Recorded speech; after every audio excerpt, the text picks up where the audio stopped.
Oke, assalamualaikum warahmatullahi wabarakatuh. Waalaikumsalam warahmatullahi wabarakatuh. Sobat sehat dimanapun berada, kali ini saya dengan Mas Ridwan, namun saya tidak membahas masalah sejarahnya beliau dan kondisi di Cina. Saya akan mengajak Mas Ridwan untuk berdiskusi tentang sport development di China. Karena kita ketahui bersama bahwa di Olimpiade terakhir di Rio de Janeiro di Brasil, China berada di peringkat kedua. Di atasnya itu adalah Amerika. Oke, langsung Ya, aja. Halo Mas Ridwan, apa kabar? ya, alhamdulillah baik. Puasa Alhamdulillah masih baik. lancar ya sejauh ini? Insya Allah lancar, alhamdulillah. Oh iya, Mas bisa sedikit menceritakan nggak sebelum kita masuk ke topik kita yang utama tentang sport development? Gimana kondisinya Mas Ridwan di sana secara keseluruhan di Shanghai saat ini? Alhamdulillah semua sudah mulai normal kembali. Para pekerja sudah mulai bekerja sesuai jam kerja. Dan ada sebagian sekolah yang anak-anak SD, SMP, SMA sudah mulai sekolah di kelas. Tinggal memang universitas tidak semuanya karena tergantung dari pemerintah Shanghai. Seperti itu. Dalam artian kondisi sudah membaik ya Mas Ya, Ridwan. sudah membaik. Ya. Ya, just info Mas, di Indonesia pun saat ini sudah sedikit diberikan kelonggaran tapi dalam masih tanda kutip. Namun prediksi beberapa media dan pakar pemerintah bahwa di sekitar bulan Juni itu sudah mulai aktif kembali kegiatan di masyarakat. Contohnya orang yang kerja sudah mulai masuk, anak-anak sudah diperbolehkan sekolah gitu. Ya, Ya. mudah-mudahan hal ini hal yang positif untuk kita semua Mas Ridwan. Ya, amin, amin. Oke. Mas Ridwan, eh, kalau berbicara tentang olahraga, kalau Mas Ridwan mendengar kata Cina, what do you think about that? Luar biasa. Wow. Why? Ya, luar biasa saya katakan. Karena di sini selama 2 tahun ini saya melihat perkembangan di Cina ini sangat bagus ya. Oke. Apalagi ditunjang dengan sarana prasarana yang sangat memadai di sini. Makanya tidak heran ketika Olimpiade tahun 2016 yang lalu, Cina bisa bersaing ketat dengan Amerika Serikat dan menempati di posisi kedua urutan perolehan medali. Sebentar Mas Ridwan, saya ada datanya di sini, jadi teman-teman bisa melihat semuanya. Data yang saya ambil dari ISBN mengenai track record di China. Ya. Mas Ridwan bisa melihat kan? Kita Ya, coba bisa. untuk melihat di sini bahwa di 2016 di Brasil itu Amerika mendapatkan peringkat 1 dengan total medali 121, Mas. Cina Ya. peringkat kedua dengan total 70. Amerika dengan gol emas 46 dan China 26 emas. Sedangkan Indonesia sendiri di peringkat, Anda tahu berapa Mas Ridwan? 51. Wow, range-nya sangat tidak sedikit ya. Saya tidak bilang jauh, cuma tidak sedikit. Iya. Oke. Di bawah Indonesia juga masih banyak sekali negara-negara yang bahkan tidak memperoleh medali satupun kan seperti itu. Betul, betul. Indonesia saat itu mendapatkan medali dari cabang bulu tangkis, saya masih ingat saat itu, dan cabang angkat berat. Ya, benar. medali emas dan angkat berat mendapatkan medali perak ya. Oke, Mas Ridwan, tentunya 2 tahun di Cina,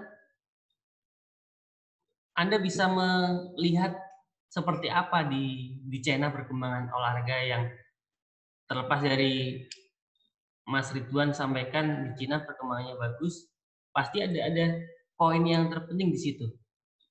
Tidak hanya melalui sarana, tapi ada hal yang penting yang mungkin Mas Ridwan ingin berbagi di sini. Ya.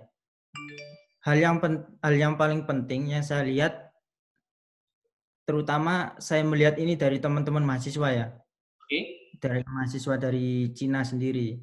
Yang paling saya lihat itu adalah kemauan mereka sangat kuat. Nah, kebetulan kebetulan sekali saya di sini kan ikut yang namanya olahraga floorball. Oke. Oh, floorball. Iya. Iya. Saya lihat dari teman-teman mahasiswa Cina itu, pertama kali saya masuk tahun 2018, itu mengikuti yang namanya Liga Floorball. Oke. Saya pada saat itu hanya bisa melihat. Ya. Karena saya belum masuk tim. Saya melihat gimana mereka latihan. Terus tahun 2019, kebetulan saya diberi kesempatan untuk ikut masuk tim. Ya. Floorball Shanghai. Dan ternyata yang tahun 2018, tim yang saya ikuti ini peringkat 4. Di tahun selanjutnya di 2012 kita bisa mendapatkan medali perak atau di runner up. Oke. Dari situ kelihatan jelas ya. Setahun persiapan sudah bisa mendapatkan hal yang bisa dikatakan sangat berharga. Apalagi saya baru tahun pertama kan mengikuti. Jadi mereka itu mulai dari latihan. Ya. Yang sebenarnya jam latihannya udah selesai. Itu mereka nambah latihan sendiri. Wow. Iya, jadi di luar jam latihan mereka nambah latihan sendiri. Without pelatih, ya, tanpa pelatih. Ya, oke. Seperti itu. Jadi mereka ada kesadaran untuk meningkatkan kemampuannya masing-masing ya. Dan itu tidak hanya 1-2 atlet ya, Mas. Tidak hanya 1-2 pemain. Benar. Hampir jadi semua. Mayoritas olahragawan yang ada di Cina itu seperti itu. Saya melihatnya pun tidak hanya dari floorball, dari sepak bola, dari olahraga lain, rugby contohnya. Bahkan rugby itu hampir setiap hari mereka latihan di kampus. Oke. Mas Ridwan, ini ada pertanyaan buat sampean. Apakah jumlah penduduk di Cina yang notabene-nya sangat banyak, peringkat 1 dunia, itu berpengaruh terhadap perkembangan olahraga di sana? Dengan kata lain, olahraga di Cina sangat berkembang karena memang rakyatnya banyak di sana. Setuju nggak sampean, Mas? Kalau dikatakan rakyat banyak, langsung bisa dikatakan rakyat banyak, keuntungan untuk olahraga. Itu juga belum tentu, Mas. Artinya gini, Indonesia masyarakatnya banyak, kita tahu sendiri. Terus ada negara lain yang juga selain di Indonesia, selain di Cina, selain di Amerika, juga ada negara yang masyarakatnya banyak. Tapi faktor yang paling utama adalah dari pemerintah, dari masyarakatnya, apakah sadar bahwasanya olahraga itu memang bisa dikatakan pokok utama dalam kehidupan sehari-hari. Paling tidak minimal ya, olahraga itu adalah kebutuhan kita. Seperti itu. Nanti kalau kita cari prestasi, itu adalah hal lain yang memang harus kita siapkan kan seperti itu. Betul. Jadi kesadaran dari masyarakat Cina, kesadaran dari pemerintah Cina, bahwasanya olahraga itu penting. Dari situlah saya lihat Makanya tidak heran jika kita keluar sedikit ketemu yang namanya lapangan olahraga. Kita keluar sedikit ketemu yang namanya fasilitas olahraga dan sebagainya. Meskipun itu di tingkat pedesaan ada iya, ada sarana prasarana seperti itu. Bahkan nih Mas ya, saya kasih tahu. Di Cina itu kalau kita mau booking tempat untuk olahraga, itu ada aplikasi khusus. Oke. Yang itu sudah mencangkup semuanya dari satu Cina. Ya, satu negara. Ya, satu negara. Itu bisa booking hanya lewat satu aplikasi. Ini ada, saya juga punya aplikasinya. Aplikasinya namanya Chuyundong, yaitu olahraga bersenang, olahraga senang atau senang karena olahraga. Untuk Jadi olahraga ini ya. Jadi wow, ada aplikasi khusus untuk ya, ada aplikasinya ini. Jadi ini kita bisa melihat di sini ada berbagai macam olahraga. Nah, kita nanti bisa pilih di sini. Ada sepak bola. Apa? Saya nggak paham bahasanya itu. Ya, makanya saya jelaskan. Okay. Ada sepak bola, ada badminton, ada di sini ada tenis meja, ada tenis lapangan, ada renang. Dan informasinya lengkap, detail beserta. Ya, benar, beserta alamatnya. Dan harganya juga. Harganya juga. Misal ya, saya kasih contoh. Di sini ada provinsi. Nanti kita tinggal pilih provinsinya mana. Kalau kita di Shanghai, Shanghai. Kalau kita di provinsi lain, kita tinggal kliknya mana. Terus di sini kita tinggal klik, kita mau latihan di daerah mana. Ya. Misal kita, kalau di Indonesia misal ya, di kecamatan mana, itu nanti tinggal muncul. Lah, kalau kita sudah klik seperti itu, nah nanti muncul di sini. Ada alamatnya. Oke. Lengkap. Mas, sorry.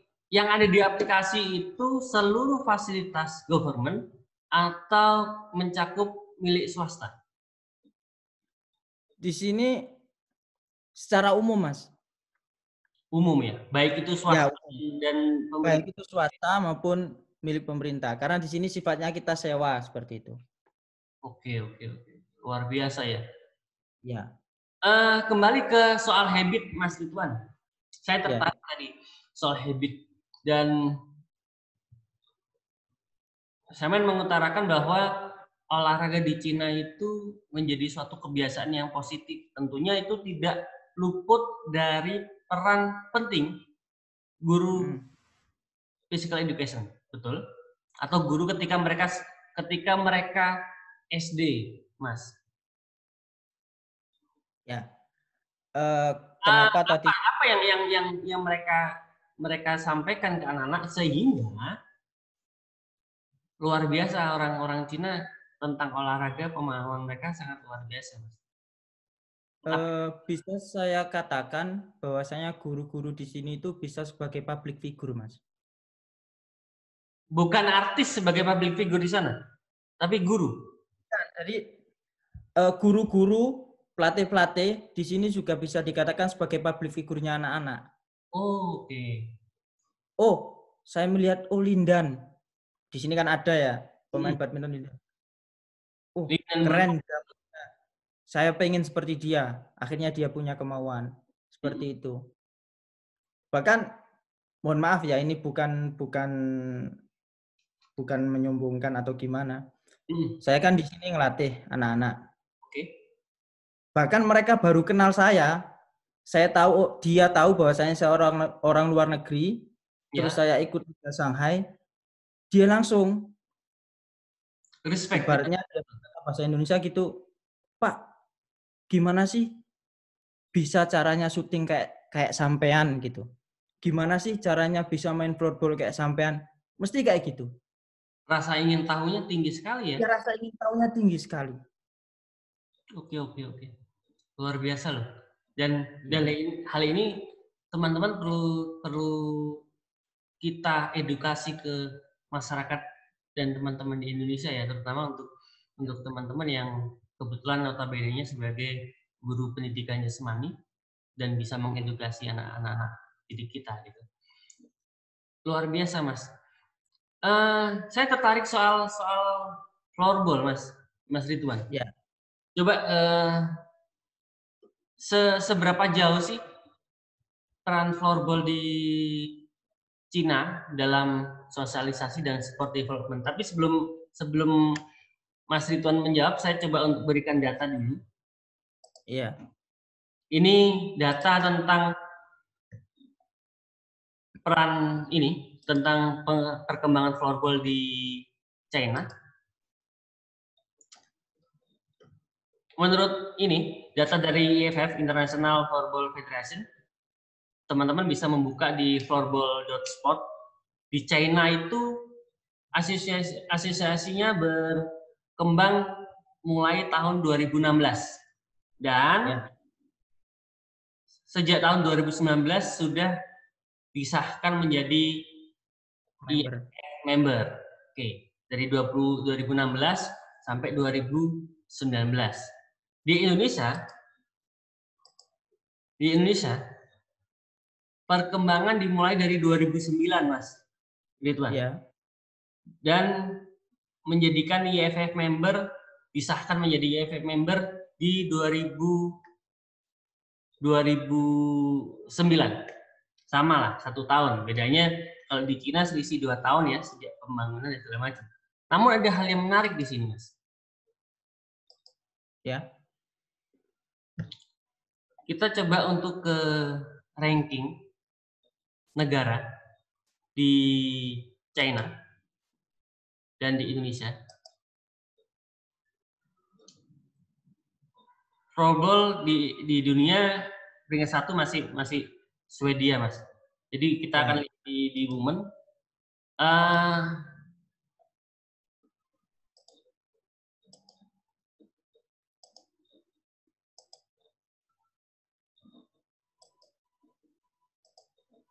Oke. Mana Indonesia ini? Oke. China peringkat 32, Mas. Iya. Indonesia peringkat 34 untuk perempuan. Kita akan cari untuk yang putra, untuk boy. Untuk men's,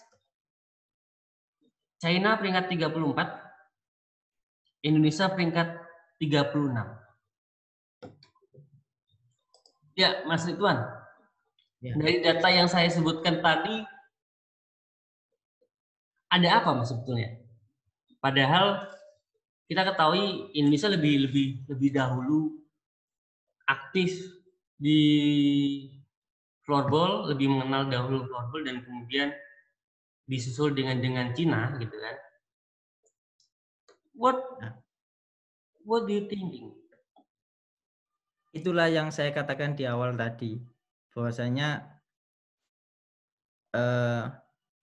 kemauan dari masyarakat itu sangat tinggi.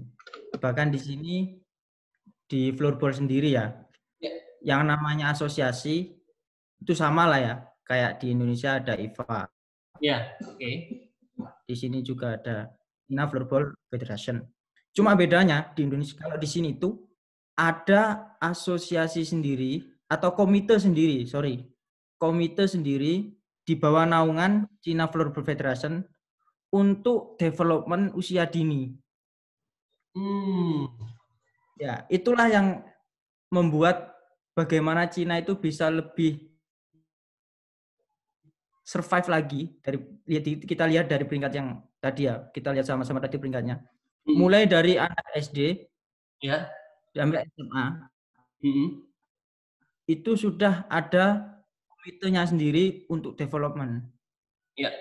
Jadi apa ya istilahnya mereka itu sudah mempunyai target. Oh, tahun ini gimana caranya harus peringkat sekian. Tahun ini harus peringkat sekian. Makanya saya tadi sempat baca berita tahun 2022 di Beijing, itu bahkan floorball Cina sendiri itu sudah mempunyai target sendiri. Mengenai Olimpiade? Ya, mengenai Olimpiade. Meskipun kemungkinan itu belum disahkan mungkin ya, baru akan Iya, mereka punya target. kemungkinan iya, tapi sudah mempunyai target. Wow. Disitulah.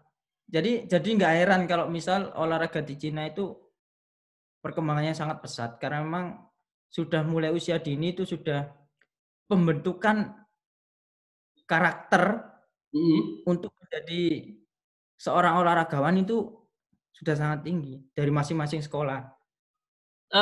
Tapi kan di sini ada bidang pembinaan prestasi, Mas. Apakah itu nggak cukup? Kalau di sini ada sendiri, Mas. Jadi ada development sendiri, ada pembinaan prestasi sendiri. Makanya di sini itu bahkan hampir 1 bulan 2 kali. Itu mesti ada turnamen untuk anak usia U8, U9, U10 sampai U15. Oke. Dari sisi organisasi mungkin berbeda. Cuman apakah hal itu berpengaruh besar terhadap perkembangan prestasi di Cina dan di Indonesia, Mas? Atau ada faktor lain? Faktor lain komitmen, Mas. Komitmen dari pihak organisasi sendiri. Dan juga dari anak-anak yang bermain? Dari anak-anak juga. Mereka itu sangat disiplin sekali kalau latihan. Lebih ditekankan di situ ya, tingkat kedisiplinan anak-anak. Karena memang seperti Mas Ridwan tadi sampaikan di awal, hampir semua atlet dan insan olahraga, mereka menyisahkan waktunya untuk latih sendiri. Apa yang dia kurangi. Jadi saya jadi ingat Cristiano Ronaldo, terus Batistuta, David Beckham, mereka juga melakukan hal yang sama, Mas Ridwan. Bagaimana masyarakat dunia tahu bahwa raja tendangan pisang itu adalah David Beckham dan prosesnya sangat luar biasa. Dia sampai sehari bisa makan habis 1000 bola, Mas. 1000 tendangan di situ dan ya seperti itulah kalau mau menghargai proses ya. Iya. Kalau mau menghargai proses seperti itu. Penghargaan suatu proses itu yang harus perlu kita tekankan dengan anak-anak ya. Ya, benar sekali. Di Cina pun sama. Terkadang kan ya, orang kan, anak kan beda-beda. Ada yang mau ikut latihan itu karena memang ikut-ikutan sama temennya. Ada yang memang ikut latihan itu karena disuruh orang tuanya. Ada yang memang benar-benar ikut latihan itu bahwa dia memang benar-benar komitmen di cabang olahraga tersebut. Pasti hasilnya akan berbeda. Seperti itu. Makanya komitmen seperti itulah yang harus kita tanamkan benar-benar di dalam diri, di dalam pikiran masing-masing anak-anak. Seperti itu. Ketika anak itu mencintai olahraga tersebut, saya yakin dia akan memberikan semuanya untuk menghasilkan hal yang lebih baik ya, Mas. Ya, benar sekali. Oke, Mas Ridwan. Tolong kasih motivasi lah buat teman-teman floorball di Indonesia, terutama buat anak-anak floorball yang saat ini masih sekolah, masih SMP dan SMA. Ya, mungkin untuk perkembangannya sendiri tidak sama ya antara saya dulu dengan anak yang sekarang. Kalau saya dulu mau latihan fasilitas adanya, tapi karena sekarang yang namanya orang jual stick, orang jual bola floorball itu sudah banyak sekali.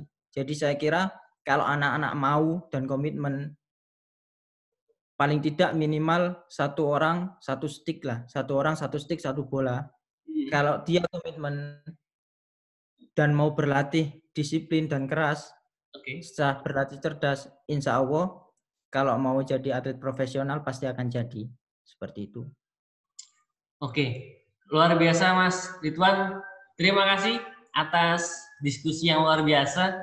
Sekali lagi, diskusi ini bukan untuk membandingkan antara Cina dan Indonesia, tetapi dari kedua negara ini kita bisa belajar lebih banyak agar perkembangan olahraga di Indonesia menjadi lebih baik ke depannya. Ya, amin, amin. Oke, Mas Ridwan, terima kasih. Wassalamualaikum warahmatullahi wabarakatuh. Waalaikumsalam warahmatullahi wabarakatuh. Sehat selalu, Mas. Siap.